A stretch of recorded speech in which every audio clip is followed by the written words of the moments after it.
Everonsky here. Are you okay there? Awesome. The guy just beat on a skateboard. Hope he's okay. He gave me a thumbs up, so we're going to go with he's okay. Nathaniel Gavronsky here, and I'm in Des Moines, Iowa. I came up here because I had to help someone with some issues that they were trying to deal with, and I wasn't able to do it over the phone, so I just came up here to help them out with it. I do a lot of this. I travel around the state quite a bit, helping out people who need help. If it's, sometimes doing grocery shopping for them, going to the pharmacy, putting money in the bank for them. There's a variety of things I've done across the state to help people. I work very closely with legislators and state governors, not only of Iowa, but of other states as well, at the state and federal level. Okay, so this is what I do. It's really the only thing I know how to do. This video is going to be primarily targeted on the commentary on the multiple different broadcastings and briefings by a variety of different elected officials, not just the ones here in Iowa, but the, others as well. But I'm going to talk specifically about the ones in Iowa because those are the ones I'm the closest to, okay? A little bit about me. When I was in college, I studied a lot in labs. In Ottumwa and Indian Hills Community College, I did a lot of research in a microbiology lab, a lot. I tested a lot of microscopic organisms and entities, testing them. There's all different types of stains, different types of things you can do to determine what microorganisms or other types of microbes or microscopic things are present in a petri dish or different types of cultures. I have a lot of experience at that, okay? As far as government policies are concerned, I have studied some social work, I have studied urban planning, I have written 30 separate white papers and submitted them to Congress for consideration on bills. So I have some policy background, I have some science background, I've studied human anatomy and physiology. I actually had so many students that I tutored, they kind of gave me my own section that I was teaching. All of my students had the highest GPA for anatomy and physiology. This is stuff that I've done and I know a lot about.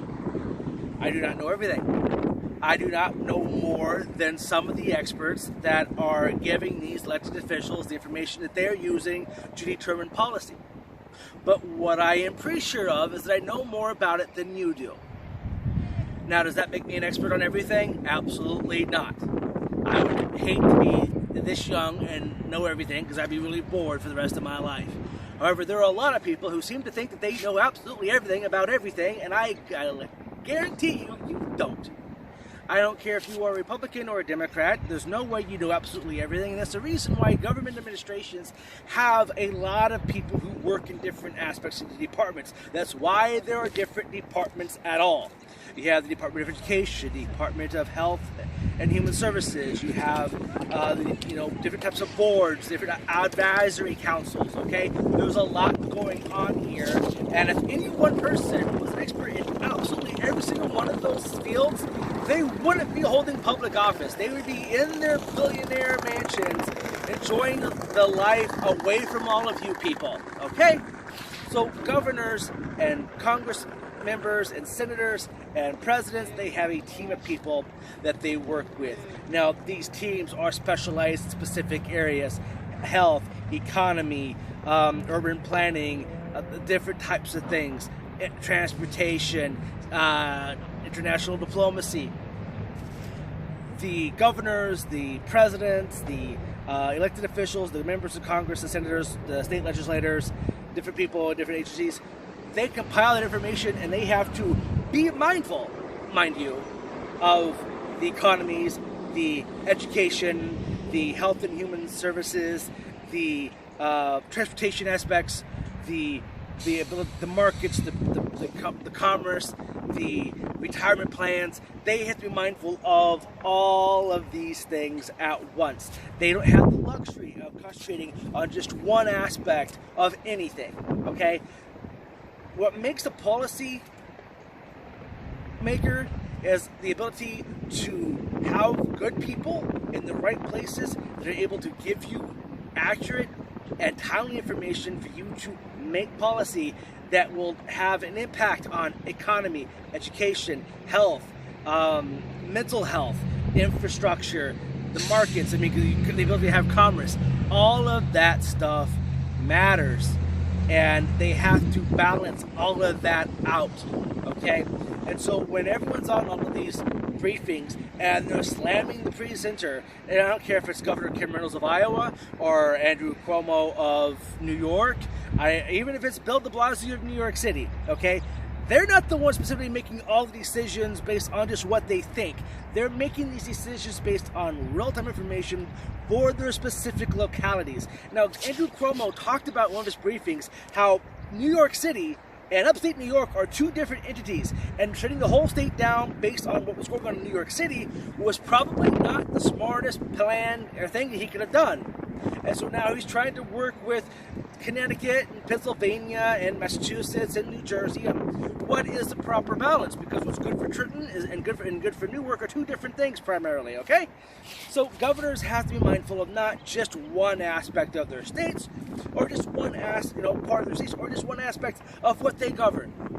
It's not just one thing. It very rarely is just that one thing. And I believe that so many people are such experts out there that on the Republican and Democratic primaries for every single elected office coming in 2020 and 2022, that there should be hundreds of thousands of people going out there, getting signatures. And I want you to start talking, starting off at the county level, being a treasurer, being an auditor, and then holding that position for several years, being elected, learning how local and city and county governments work. And then I want to see you then move up to a state legislature, and I want to see you hold down that position and be mindful of all the aspects of your constituency: economics, commerce, health and human services, the education, all those aspects of all of those. And then your different areas have more agriculture, certain areas have more urbanization. So learning all of that stuff, and then holding that position down, and then holding down a federal level legislator position, either a member of Congress or a senator, and then holding down a governor's office or the president's office. And I wanted then you could probably lecture these elected officials on the job that they're doing and what they're doing wrong. Now, certain states like Michigan, their governor is a little more heavy-handed. Everyone in Iowa has been saying, shut it down, shut it down. Move to Michigan. You'll be quarantined for 2 weeks. You'll never see the light of day, but you are more than welcome to go to a place like that. If you want to have a laissez-faire, open it up, open it up, open it up, open it up, go to South Dakota. The thing is, South Dakota, outside of Sioux Falls, South Dakota, there's not that many cases. It's a wide open country. North Dakota, wide open country. Outside of maybe Fargo and Bismarck, probably Jamestown, because that town's very weird. It's open. You can't not social distance in those areas. So there's a reason why you could probably open up everything immediately. However, you've got to do it in a smart sense. These governors know their states. These legislators, these people know their states very, very well. You don't. You're not an expert on anything. I'm not an expert on all that stuff. I know a lot about it. I've done a lot of work in labs. I've done a lot of work on nursing policy. I'm Centers for Medicare and Medicaid Services certified. I know a lot about Medicare, a lot about insurance. I know a lot, okay? I've studied for the Series 6.5, the Series 6.7, the Series 7. I know a lot about investing. I know a lot about the markets. I know a lot about Wall Street. I'm not an expert in it. Neither are you. So when all I hear and see is everyone trying to explain how they know better than these people, I just want to remind you, you're not an expert. You don't know absolutely everything, and you're not going to without putting 25 years of expertise into just one field. And if you haven't, you're not qualified to order or dictate any public policy.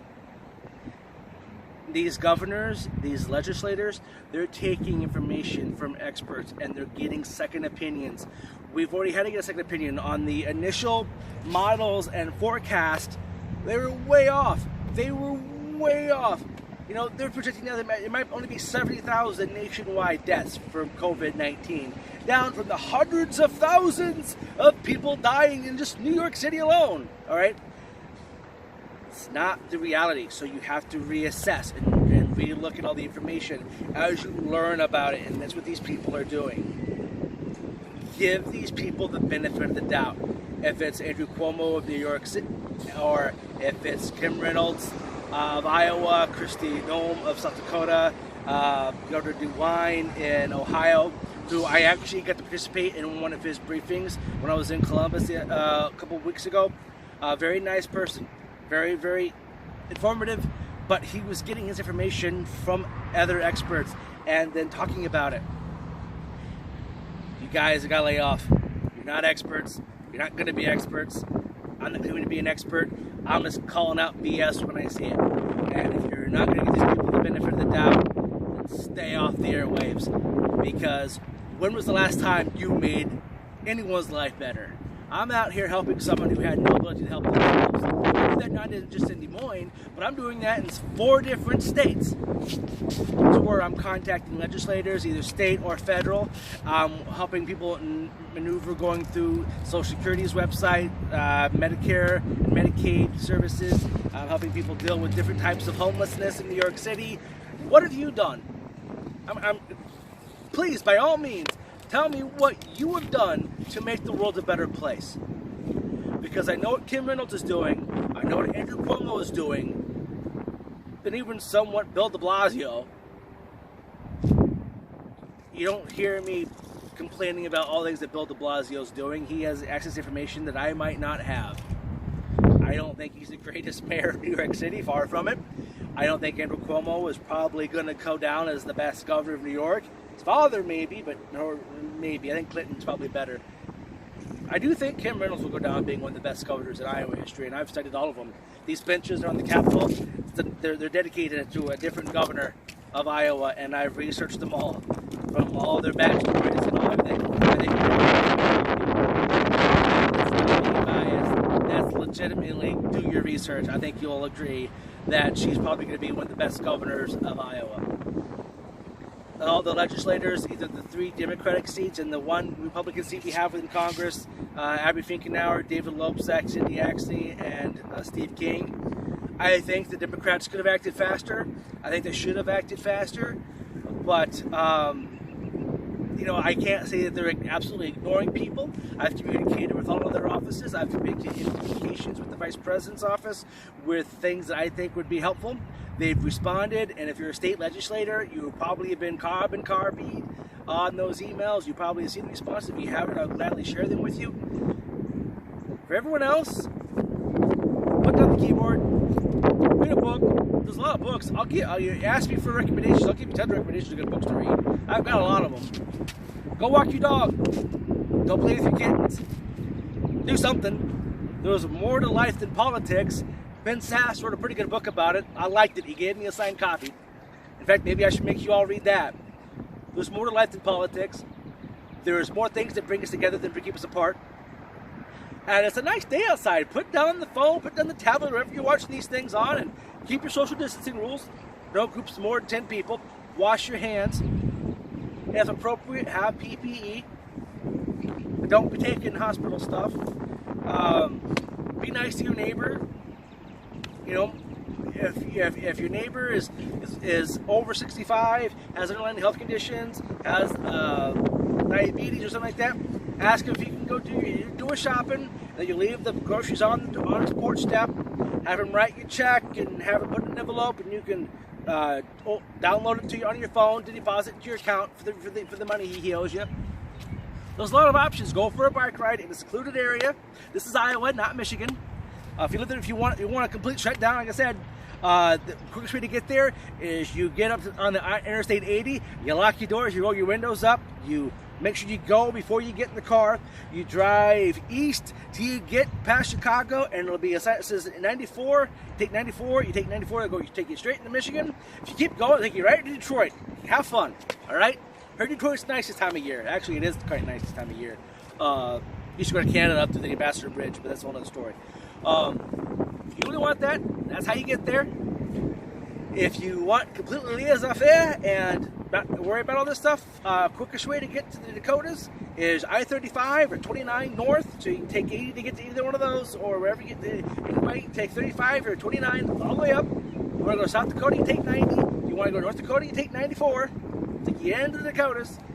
Again, wash your hands, go to the bathroom before you go. Keep social distancing, and just Actually, the speed limit in North Dakota is like 75, 80, so that's kind of fun. Right? Do what you want to do, but don't put other people at risk. If you're sick, stay home. Wash your hands. If you have underlying conditions, be wary. Don't go out if you don't have to. If you can possibly help someone else out that can't get out because of underlying conditions or age, please do it for them. I mean, if you want to complain that much, Walmarts are open. I mean, and actually, Walmarts really aren't that packed. The parking lots might be packed, but people inside of them are not all that scrunched together. So people are doing social distancing. And the 20-some different Walmarts I've been into, actually probably more than that, Hy-Vees and Fairways and all these, people are being mindful of social distancing rules. So people, we're going to get through this. Put down the keyboard, the smartphone, the tablet, or whatever device you're watching these broadcasts on. Watch them, get informed with where the hotspots are, what's opening, what's not opening, what areas you're living in. Is it an area where you need to be more precautious, an area where you can start going out doing stuff, learn the information, log off, and enjoy your day. That's all I can tell you, because you're not an expert. I'm not an expert, but I probably know more than you do. The governors and the members of Congress and the state legislators are doing a darn good job in every state I've been watching. Democrat or Republican, I don't care. I think they've all been doing a pretty good job with the circumstances they've been given. I think Andrew Cuomo asked for a little bit more than he needed, but we didn't know how bad it was going to be and how it was not going to be as bad as we thought. So bravo to Cuomo for making sure the state had what he had. And you know what? Thank you, Donald Trump, for giving the states what they needed when they needed it. So all they're going off of is what the experts are telling them. The experts say it's going to be bad. It's going to be bad. If it's not going to be as bad as we thought, hey, great, it's not going to be so bad. Let's see what we can do to make sure it doesn't become so bad. So the governors, the presidents, the members of Congress, state legislators, you're all doing a good job. I want to appreciate you for all the hard work you're doing. For everyone else, stay healthy, stay wealthy. For God's sakes, find some wisdom. And as always, stay classy. Peace out.